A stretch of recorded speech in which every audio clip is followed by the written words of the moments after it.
Welcome to the Deep Dive. We sift through sources, pull out the key ideas, and, well, get you up to speed fast.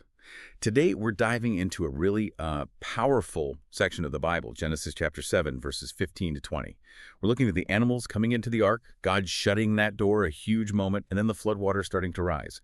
It's pretty dramatic stuff. And our guide for this is drawn from discussions on Faithful Conversations. They have some really thoughtful, sometimes surprising takes on these texts.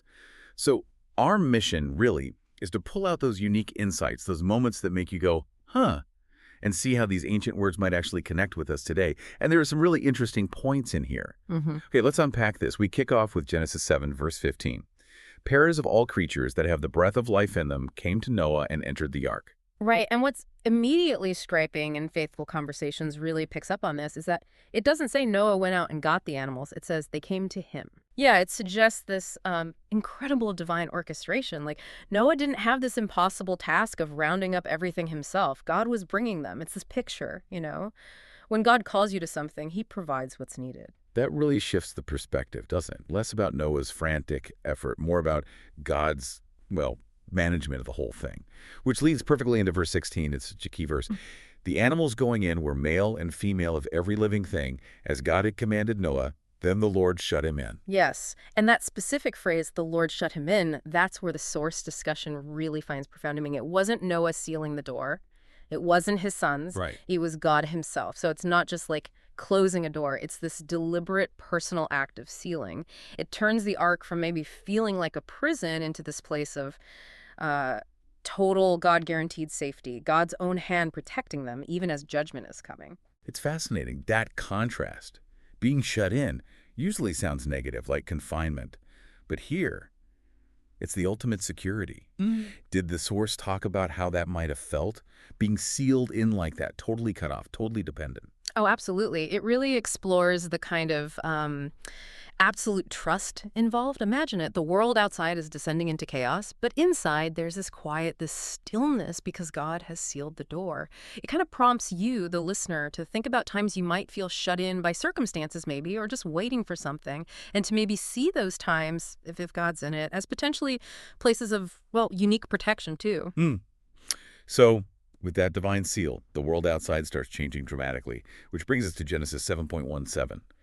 For 40 days, the flood kept coming on the earth, and as the waters increased, they lifted the ark high above the earth. And that number, 40, it keeps showing up, doesn't it? Often for testing or transformation. Right. So here's this massive upheaval for the world, but for those inside the ark, it's also this period of, well, God's faithfulness holding true. And the transformation keeps escalating. Verse 18, the waters rose and increased greatly on the earth, and the ark floated on the surface of the water. And here's a detail. Faithful Conversations pointed out that I found quite striking. This is actually the first time in the Bible you really see a boat floating. Mentioned before, sure, but this is it in action. Huh, I never thought of that. Yeah, it really paints the picture. The whole known world is being sort of undone, dissolving. But this one vessel, the ark, is stable. It's lifted up, a place of safety, of hope, floating above the destruction. That contrast is just so stark. Total chaos outside, but this incredible stability inside on the ark. What does that image bring up for you? When things feel overwhelming, what does it mean to picture something remaining steady, secure, while everything else is swirling? Then verse 19 really drives home the scale. They rose greatly on the earth, and all the high mountains under the entire heavens were covered. Yeah, the source discussion really emphasizes the totality of the language there. All the high mountains, entire heavens. It wasn't just a local flood in their view. It paints a picture of no escape possible anywhere else. Wow. Which is sobering, right? It shows the seriousness of the judgment.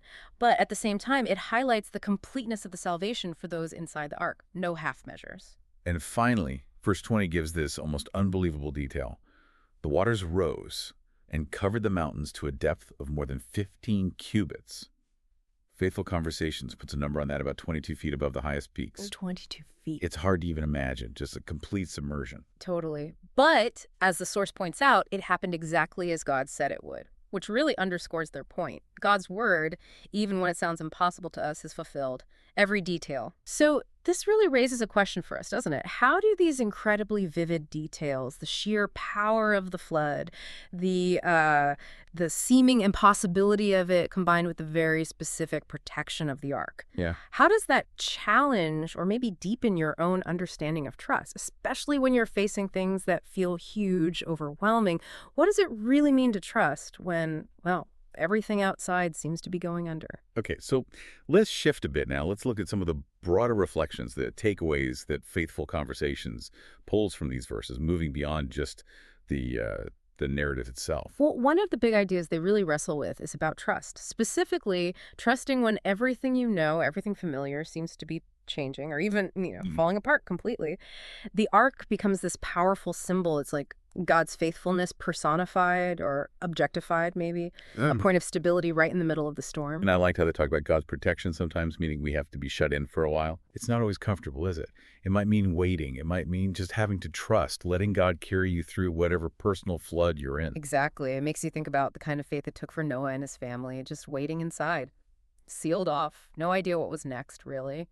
And Faithful Conversations sort of encourages us, the listeners, to think about how we can find that kind of rest, resting in God's promises even when the world outside feels incredibly chaotic. So thinking about all this, about Genesis 7, where do you, listening now, maybe start to see God's provision, even when you're right in the middle of a storm?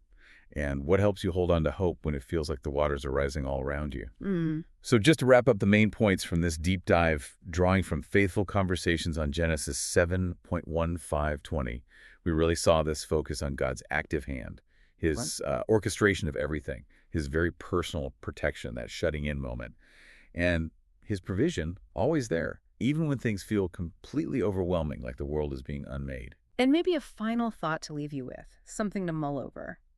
Given these ways of looking at the Ark story, what does it actually mean for you today? To navigate a world that, let's face it, often feels increasingly chaotic? And how do you figure out what truly offers safety, what offers real hope, when all the usual landmarks, the external signs seem to be shifting or disappearing? We would genuinely love to hear your thoughts on this. How do you find protection when times get tough? What helps you trust when you feel shut in or just surrounded by challenges? Any questions pop up for you from this dive into Genesis 7? Please send them our way. Keep exploring these ideas. Keep asking questions.